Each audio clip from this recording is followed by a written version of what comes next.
नमस्कारम। हम पढ़ रहे हैं 10th class biology chapter 6 name life processes. ये हमारी इस लेसन की 4th वीडियो है और हम यहाँ पर पहुँच चुके हैं। यहाँ तक हमने पढ़ लिया था ये फोटोसिंथेसिस की रिएक्शन, केमिकल रिएक्शन, यहाँ तक हमने पढ़ लिया था। आगे बढ़ते हैं। Let us now see what actually happens during the process of photosynthesis. कि आइए अब हम ये देखते हैं कि फोटोसिंथेसिस प्रोसेस के अंदर क्या होता है, एक्चुअल में क्या होता है। ये तो हमने इतना तो पढ़ लिया था कि कार्बन डाइऑक्साइड चाहिए, वाटर चाहिए, क्लोरोफिल चाहिए, सनलाइट चाहिए, तो ग्लूकोज बनेगा, ऑक्सीजन बनेगी और वाटर बनेगा। अब बात आती है कि अंदर क्या होता है, ये प्रोसेस होती कैसे है। थोड़ा इसके अंदर गहराई में चलते हैं। The following events occur during this process. कि फोटोसिंथेसिस के लिए मेनली 3 इवेंट होते हैं। फोटोसिंथेसिस प्रोसेस में मेनली 3 काम होते हैं। क्या क्या? एक तो होता है absorption of light energy by chlorophyll. कि सन से सनलाइट आती है, उसमें एनर्जी होती है, तो सनलाइट की एनर्जी को पत्तों के अंदर, लीफ के अंदर जो क्लोरोफिल प्रेजेंट होता है ना, लीफ के अंदर जो सेल्स होती हैं, सेल्स के अंदर जो क्लोरोफिल होता है, वो उस सनलाइट की एनर्जी को एब्जॉर्ब कर लेता है। पहला काम तो ये हो गया। Conversion of light energy to chemical energy and splitting of water molecules into hydrogen and oxygen. अब क्या होगा, जो लाइट एनर्जी है उसको केमिकल एनर्जी में कन्वर्ट किया जाता है और जो वाटर मॉलिक्यूल्स होते हैं उनको तोड़ दिया जाता है, स्प्लिट कर दिया जाता है। और वाटर मॉलिक्यूल से क्या बनाया जाता है, हाइड्रोजन और ऑक्सीजन में उसको तोड़ दिया जाता है। जैसे कि आप जानते हो वाटर का केमिकल फॉर्मूला H2O होता है, तो उसमें से हाइड्रोजन को और ऑक्सीजन को सेपरेट कर दिया जाता है। फिर तीसरा काम है reduction of carbon dioxide to carbohydrates. अब जो कार्बन डाइऑक्साइड है इसकी रिडक्शन की जाती है और क्या बनाया जाता है, कार्बोहाइड्रेट। देखिए वाटर मॉलिक्यूल है अरे चल जा। वाटर मॉलिक्यूल होता है, केमिकल फॉर्मूला H2O। तो पहला तो काम क्या था, सनलाइट की एनर्जी को क्लोरोफिल एब्जॉर्ब करता है। दूसरा काम है सनलाइट की एनर्जी को केमिकल एनर्जी में कन्वर्ट किया जाता है और वाटर मॉलिक्यूल को ब्रेक कर दिया जाता है, स्प्लिट कर दिया जाता है। किसमें? इसमें से हाइड्रोजन अलग निकाल दिया जाता है, ऑक्सीजन अलग निकाल दी जाती है। और तीसरा काम है कि जो कार्बन डाइऑक्साइड है इसकी रिडक्शन की जाती है। रिडक्शन का मतलब क्या होता है, किसी केमिकल के साथ ऑक्सीजन का हट जाना उसके अंदर से, या फिर हाइड्रोजन ऐड हो जाना। तो यहाँ हाइड्रोजन ऐड हो जाएगा और कार्बन डाइऑक्साइड की रिडक्शन हो जाएगी। क्या बन जाएगा, ग्लूकोज C6H12O6, यानी कि ग्लूकोज बन जाता है। इसी को यहाँ पर कार्बोहाइड्रेट कर रहा है। तो फोटोसिंथेसिस में मेन ये 3 काम होते हैं। These steps need not take place one after the other immediately। कि ये जो तीनों स्टेप हैं जरूरी नहीं है कि एक के बाद एक एकदम हो जाए। कुछ प्लांट में तो एक इकट्ठे हो जाते हैं, पहले फर्स्ट स्टेप हुआ, फिर दूसरा स्टेप, फिर तीसरा स्टेप। लेकिन कई प्लांट में ये एकदम नहीं होते। क्या होता है, for example desert plants take up carbon dioxide at night. अच्छा, इससे पहले एक बात मैं बताना चाहता हूँ आपको, वो याद आ गई। देखो जो आप देख रहे हो ना, ये जो फोटोसिंथेसिस प्रोसेस में जो ऑक्सीजन निकल रही है, ठीक है, तो ये ऑक्सीजन कौन सी वाली ऑक्सीजन होती है? क्या ये कार्बन डाइऑक्साइड की ऑक्सीजन होती है, क्या ये वाटर की ऑक्सीजन होती है? तो इसका आंसर है वाटर की ऑक्सीजन। क्योंकि अभी हमने देखा कि ये देखिए जो वाटर के मॉलिक्यूल हैं वो स्प्लिट हो जाते हैं हाइड्रोजन और ऑक्सीजन में। तो अब ये जो वाटर की ऑक्सीजन है, ये ऑक्सीजन ही बाहर प्लांट निकालते हैं। इस वाली ऑक्सीजन में हम सांस लेते हैं। यानी कि प्लांट जो वाटर मिट्टी में से एब्जॉर्ब करता है, उस वाटर को वो स्प्लिट कर देता है फोटोसिंथेसिस प्रोसेस के दौरान। और उस वाटर के स्प्लिट करने से जो हाइड्रोजन निकलता है वो तो कार्बन डाइऑक्साइड की रिडक्शन कराता है और ग्लूकोज बन जाता है। लेकिन जो ऑक्सीजन निकली है वाटर के स्प्लिट होने के बाद, इसको प्लांट बाहर निकाल देता है स्टोमेटा के जरिए। तो ध्यान रखना कि जो पानी वाली ऑक्सीजन होती है वो ही बाहर निकालता है प्लांट ब्रेक करने के बाद, इसमें से हम सांस लेते हैं। कुछ लोग गलत, जैसे पहले मैं भी ये सोचता था कि जो कार्बन डाइऑक्साइड ली है इसकी ऑक्सीजन को ब्रेक करके प्लांट बाहर निकालता होगा, लेकिन ऐसा नहीं है। जो वाटर की ऑक्सीजन है इसको ब्रेक करके प्लांट बाहर निकालता है। देखो यहाँ पर 12 ऑक्सीजन है और यहाँ देखो 6 ऑक्सीजन के मोलिक्यूल, यानी 6 × 2 यानी 12 ऑक्सीजन ही यहाँ पर है। जितनी वाटर में है उतने ही बाहर प्लांट निकालता है। आगे बढ़ते हैं। For example, desert plants take up carbon dioxide at night and prepare an intermediate which is acted upon by the energy absorbed by the chlorophyll during the day। देखिए जो डेजर्ट प्लांट है, यानी जो रेगिस्तान में होते हैं, जहां पर क्या है पानी की कमी होती है और सनलाइट पूरी पड़ती है, धूप तो पड़ती है लेकिन पानी कमी होती है, गर्मी होती है, वहां पर क्या करता है प्लांट फोटोसिंथेसिस प्रोसेस को आधी रात में करता है, आधी सुबह करता है। रात में तो क्या करता है वो कार्बन डाइऑक्साइड को अपने अंदर ले जाता है, ठीक है, और एक इंटरमीडिएट कंपाउंड बना लेता है, यानी कोई बीच का कंपाउंड बना लेता है। ग्लूकोज नहीं बनाता, कोई बीच का कंपाउंड बना लेता है। फिर दिन में क्या करता है वो, दिन में कार्बन डाइऑक्साइड तो अंदर लेता नहीं, क्योंकि कार्बन डाइऑक्साइड तो उसने रात को ले ली थी और एक इंटरमीडिएट कंपाउंड बना लिया था। दिन में वो क्या करता है सन की लाइट लेता है और उस प्रोसेस को कंप्लीट कर देता है। सनलाइट क्लोरोफिल एब्जॉर्ब कर लेता है और उस इंटरमीडिएट कंपाउंड से केमिकल रिएक्शन आगे बढ़ जाती है और ग्लूकोज बन जाता है। ऐसा वो इसलिए करता है क्योंकि अगर वो जब उसको कार्बन डाइऑक्साइड लेनी होती है तो उसको स्टोमेटा खोलना पड़ता है। अभी हम आगे पढ़ेंगे अगले टॉपिक में कि स्टोमेटा क्या होता है, कैसे काम करता है। फिर भी थोड़ा सा मैं बताता हूँ कि प्लांट के अंदर जो पत्तियां हैं, लीव्स हैं, उनमें छोटे छोटे छेद होते हैं, पोर्स होते हैं, जिनके जरिए ऑक्सीजन, कार्बन डाइऑक्साइड, इस गैसेस का एक्सचेंज होता है। इनको बोलते हैं स्टोमेटा। तो रात में क्या करता है ये स्टोमेटा खोल करके कार्बन डाइऑक्साइड अंदर ले लेते हैं। दिन में ये स्टोमेटा नहीं खोलते, क्योंकि जब ये स्टोमेटा दिन में खोलते हैं तो वाटर का लॉस हो जाता है और डेजर्ट में पानी पहले ही कम है। इसलिए क्या करते हैं ये रात में जब थोड़ी कूलिंग हो जाती है, सनलाइट नहीं होती, गर्मी कम होती है, तो रात में ये स्टोमेटा खोल करके कार्बन डाइऑक्साइड को अपनी लीव्स के अंदर ले जाते हैं। दिन में क्या है और रात में ही क्या करते हैं उस कार्बन डाइऑक्साइड से एक इंटरमीडिएट कंपाउंड बना लेते हैं, बीच का मतलब कोई एक टेम्पररी कंपाउंड बना लेते हैं। दिन में जब सनलाइट आती है तो क्लोरोफिल सनलाइट को एब्जॉर्ब कर लेता है और वो इंटरमीडिएट कंपाउंड से आगे रिएक्शन बढ़ करके ग्लूकोज बन जाता है। दिन में ये स्टोमेटा बंद रखते हैं क्योंकि स्टोमेटा खुलने पर वाटर का लॉस हो जाता है, क्योंकि रेगिस्तान में पहले ही पानी कम है, तो इसलिए ये दिन में स्टोमेटा बंद करते हैं। रात में स्टोमेटा खोल करके रात में कार्बन डाइऑक्साइड अपने अंदर लेके जाते हैं। तो इस तरह डेजर्ट वाले प्लांट जो हैं फोटोसिंथेसिस को आधा रात में पूरा करते हैं और आधा दिन में कंप्लीट करते हैं। और कुछ प्लांट में क्या है ये फोटोसिंथेसिस इमीडिएटली 1 by 1 स्टेप के जरिए एकदम से भी हो जाती है।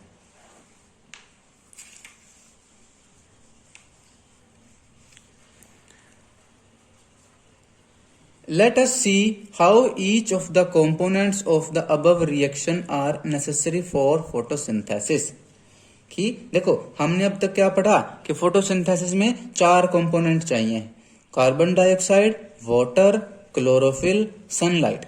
अब हम पढ़ेंगे कि अब हम इसको प्रूव करेंगे कि कैसे ये जरूरी है, कैसे कार्बन डाइऑक्साइड फोटोसिंथेसिस के लिए जरूरी है, कैसे वाटर फोटोसिंथेसिस के लिए जरूरी है, कैसे क्लोरोफिल फोटोसिंथेसिस के लिए जरूरी है और कैसे सनलाइट फोटोसिंथेसिस के लिए जरूरी है। ये सब हम पढ़ेंगे। If you carefully observe a cross section of a leaf under the microscope shown in figure 6.1, कि जब आप एक लीफ का क्रॉस सेक्शन देखोगे, क्रॉस सेक्शन मतलब जैसे लीफ होती है इसको ऐसे काट दिया आपने, ठीक है, ऐसे, ताकि पत्ते के बीच की जो मोटाई है वो दिख सके आपको। इसको बोलते हैं कि क्रॉस सेक्शन। अब आप क्रॉस सेक्शन देख रहे हो, ये जूम करके दिखा रहा है। तो क्या क्या दिखता है इसमें? You will notice that some cells contain green dots. आप देखोगे कि कुछ सेल्स में ग्रीन डॉट्स हैं। देखो यहाँ पर दिखा रखी है, ये जो है बीच बीच में ये गोले से ये ग्रीन डॉट है। डायग्राम में ज्यादा ग्रीन दिख नहीं रहा है यहाँ पर, आप अपने बुक में देखना आपको कितना दिख रहा है। ठीक है, तो ये जो बीच में गोले से हैं, बीच में ये गोल गोल से हैं, ये ग्रीन डॉट्स हैं। ठीक है, क्या होती हैं ये? These green dots are cell organelles called chloroplast which contain chlorophyll. कि ये सेल ऑर्गेनेली होती हैं। ये क्या है? एक प्लांट सेल है और ये सेल ऑर्गेनेली है। इनका नाम होता है क्लोरोप्लास्ट। और ये हरी क्यों होती हैं? क्योंकि इनमें क्लोरोफिल होता है। क्लोरोफिल ग्रीन पिगमेंट होता है, इसलिए क्लोरोप्लास्ट ग्रीन है ये। इसलिए प्लांट के सेल्स पत्ते ग्रीन दिखते हैं। Let us do an activity which demonstrates that chlorophyll is essential for photosynthesis। कि अब हम एक एक्टिविटी करते हैं, एक छोटा सा प्रैक्टिकल करते हैं और उसमें ये प्रूव करते हैं कि क्लोरोफिल फोटोसिंथेसिस के लिए किस तरह जरूरी है। अब हम आ जाते हैं एक्टिविटी 6.1 पर। ये एक्टिविटी हमें सिखाती है, बताती है कि फोटोसिंथेसिस के लिए क्लोरोफिल जरूरी है या नहीं है। इसको पढ़ते हैं, इसको करके देखते हैं। Take a potted plant with variegated leaves. कि आप गमले वाला एक प्लांट ले लीजिए जिसमें वेरीगेटेड लीव्स हो। वेरीगेटेड लीव्स होती हैं कई कलर वाली पत्तियां, है ना। जैसे कि फॉर एग्जाम्पल मनी प्लांट और क्रोटन्स। जैसे कि आपने मनी प्लांट देखा होगा, उसकी जो लीफ होती हैं वो कुछ कुछ ग्रीन होती हैं और बीच बीच में से कुछ कुछ येलो येलो या वाइट वाइट से कलर की होती हैं। इसी तरह क्रोटन प्लांट्स होते हैं, ये भी सजावटी पौधे होते हैं। इनके भी जो लीव्स हैं वो ग्रीन, पिंक या फिर ग्रीन, रेड, इस तरह से कई कलर के होते हैं। ग्रीन के अलावा दूसरे कलर भी इनके अंदर होता है, तो इनको बोलते हैं वेरीगेटेड लीव्स वाले प्लांट। तो आपने ऐसे ही कोई प्लांट ले लेना है, चाहे आप मनी प्लांट ले लीजिए, गमले में लग रहा है। Keep the plant in a dark room for 3 days so that all the starch gets used up। अब आप इस प्लांट को अंधेरे वाले कमरे में 3 दिनों के लिए रख दीजिए। इससे क्या होगा? 3 दिनों तक ये अंधेरे में रखा रहेगा। 3 दिनों तक इस पर सनलाइट नहीं पहुंचेगी, जिससे ये अपना खाना नहीं बना पाएगा। तो क्या करेगा? ये अपने अंदर जो स्टार्च इसके अंदर यूज्ड थी, स्टोर हुई थी, उसको ये यूज कर लेगा और ऑलमोस्ट सारी स्टार्च को ये यूज कर लेगा, खा जाएगा। Now keep the plant in sunlight for about 6 hours। उसके बाद 3 दिनों बाद इस प्लांट को निकालिए और इसको सूर्य के प्रकाश में 6 घंटे के लिए रख दीजिए। Pluck a leaf from the plant. अब इस प्लांट में से एक लीफ तोड़ लीजिए। जैसे मान लो हमने ये एक लीफ तोड़ लिया है। Mark the green areas in it and trace them on a sheet of paper. इसमें ये देखिए कि कौन कौन से इसमें ग्रीन एरियाज हैं और उसकी आप एक ट्रेस उतार लीजिए या उसका एक डायग्राम, एक चित्र बना लीजिए आप अपने कॉपी पर। उसमें देख लीजिए भी ग्रीन वाली जगह कौन कौन सी है लीफ के अंदर और बीच में ये येलो वाली जगह कौन कौन सी है। जैसे इसमें दिख रहा है कि यहाँ पर एक ग्रीन ग्रीन है और बीच में येलो है। ठीक है, एक्चुअल में क्यों है ये? देखो, जहां पर ग्रीन है इसका मतलब है वहां पर क्लोरोफिल है, तभी तो वह ग्रीन है। और जहां पर ये येलो है इसका मतलब है यहां पर क्लोरोफिल नहीं है, तभी तो ये ग्रीन नहीं है। Dip the leaf in boiling water for a few minutes. अब क्या कीजिए, इस लीफ को आप उबलते हुए पानी में कुछ मिनट के लिए रख लीजिए। 3 मिनट या 5 मिनट, कुछ मिनट के लिए इसको आप रख दीजिए। After this immerse it in a beaker containing alcohol. अब इस लीफ को आप क्या कीजिए, एक बीकर में डाल दीजिए जिसके अंदर अल्कोहल हो। ठीक है, आपको केमिस्ट्री की लैब में से मिल जाती है अल्कोहल, या बायोलॉजी लैब में भी मिल जाएगी। ज्यादातर इथाइल अल्कोहल यूज करते हैं, या कोई भी अल्कोहल हो जो आपको लैब में से मिली है, उसमें आप इस लीफ को डाल दीजिए। Carefully place the above beaker in a water bath and heat till the alcohol begins to boil. अब आप इस बीकर को आप एक वाटर बाथ में रख दीजिए और उसको हीट कीजिए, और तब तक हीट करने हैं जब तक कि अल्कोहल बॉयल ना करने लगे। तो कैसे, जैसे यहाँ पर मैंने डायग्राम बना रखा है एक सिंपल सा। आपको क्या करना है, ऐसा एक वाटर बाथ होता है। वाटर बाथ क्या है, एक कटोरे जैसा होता है, मेटल का, लोहे का या स्टील का कटोरा सा बना होता है। इसके अंदर पानी भर देते हैं, ठीक है। और ये बीकर रखा है, बीकर के अंदर अल्कोहल है, अल्कोहल के अंदर वो मनी प्लांट की लीफ है। और इसको अब हीट करते हैं। तो हीट करने से क्या होगा, वाटर बोथ का वाटर गर्म हो जाएगा। अब वो पानी गर्म हो जाएगा, उसकी वजह से ये बीकर में रखी हुई अल्कोहल भी गर्म हो जाएगी। आपको इसको तब तक रख के रखना है जब तक कि ये अल्कोहल उबलने ना लग जाए। जब ये उबलने लग जाएगी तब आप गैस बंद कर देना। इसको आप डायरेक्ट अल्कोहल को हीट नहीं कर सकते, क्योंकि अल्कोहल इनफ्लेमेबल होती है, बहुत जल्दी आग पकड़ लेती है। अगर इस बीकर को आप डायरेक्ट गर्म करोगे तो आपकी अल्कोहल जल जाएगी। इसीलिए क्या करते हैं, इसको बीकर में अल्कोहल डाल के, उसमें लीफ डाल के इस बीकर को वाटर बाथ में रखते हैं। फिर पानी गर्म होता है, पानी की वजह से अल्कोहल गर्म होती है। इससे आग लगने का खतरा बहुत कम रह जाता है। तो अब इसको आपने बॉयल कर लिया अल्कोहल को। फिर क्या करना है, what happens to the colour of the leaf. अब जो लीफ का कलर कैसा हो जाएगा, लीफ का कलर अब थोड़ा कलरलेस सा हो जाएगा, क्योंकि पहले तो लीफ के अंदर ग्रीन कलर भी था, अब लीफ का ग्रीन कलर लॉस्ट हो जाएगा। What is the colour of the solution. Solution यानी अल्कोहल का कलर कैसा होगा, पहले तो अल्कोहल कलरलेस थी, ट्रांसपेरेंट वाटर जैसी, लेकिन अब अल्कोहल का कलर ग्रीन ग्रीन हो जाएगा। ऐसा इसलिए होता है क्योंकि उबलने के बाद जो पत्तों के अंदर जो क्लोरोफिल है वो लीफ में से निकल करके अल्कोहल में आ जाता है।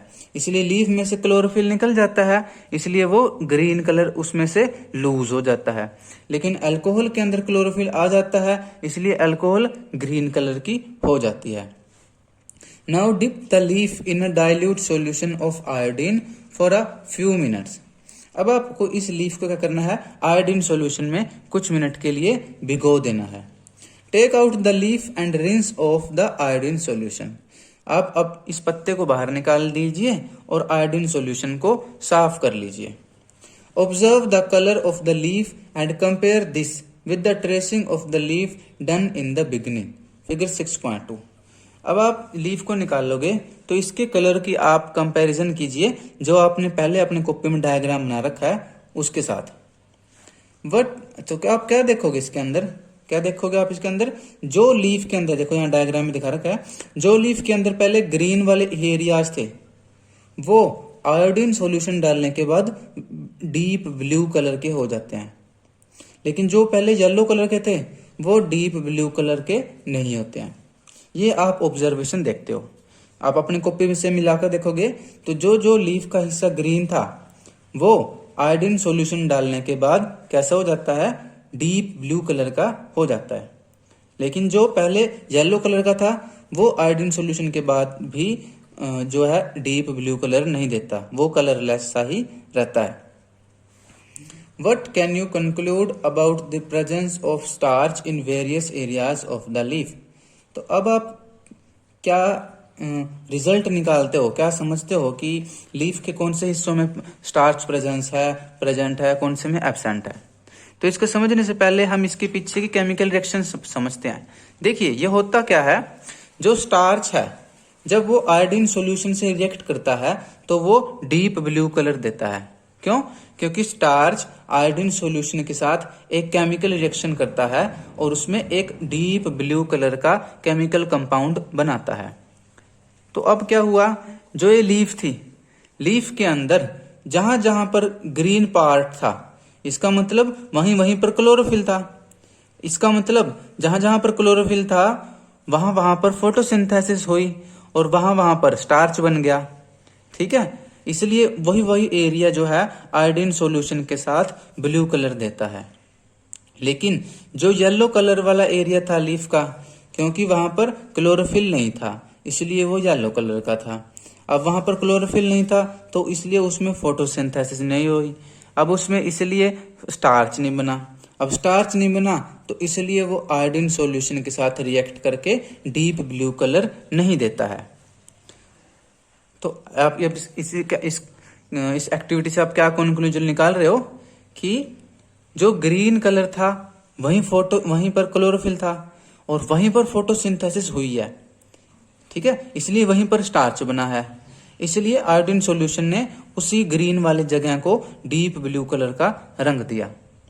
लेकिन जो येलो कलर था लीफ का, वहां पर क्लोरोफिल नहीं था, इसलिए वहां पर फोटोसिंथेसिस नहीं हुई, इसलिए वहां पर स्टार्च नहीं बना, इसलिए वहां पर आयोडीन सॉल्यूशन के साथ रिएक्शन करके डीप ब्लू कलर नहीं आया। तो इस एक्टिविटी से हम ये समझते हैं कि फोटोसिंथेसिस क्योंकि सिर्फ ग्रीन वाली जगह पर ही हुआ है, फोटोसिंथेसिस वहीं हुआ है क्योंकि जहां पर सिर्फ क्लोरोफिल था। तो इससे हम ये सीखते हैं कि क्लोरोफिल जो है फोटोसिंथेसिस के लिए नेसेसरी है, बहुत आवश्यक है, क्योंकि ग्रीन वाले पोर्शन में क्लोरोफिल था और वहीं पर स्टार्च बनी, लेकिन येलो वाले पोर्शन में क्लोरोफिल नहीं था और वहां पर स्टार्च नहीं बनी। तो इससे ये सिद्ध हो जाता है कि फोटोसिंथेसिस के लिए क्लोरोफिल जो है इंपॉर्टेंट है, आवश्यक है, नेसेसरी है। तो ये था हमारा आज का टॉपिक। मैं रिक्वेस्ट करता हूं कि आप इस टॉपिक को यहां तक अपनी एनसीईआरटी बुक से जरूर पढ़िएगा। मिलेंगे अगली क्लास में अगले टॉपिक के साथ। तब तक के लिए stay healthy, study joyfully and नमस्कारम।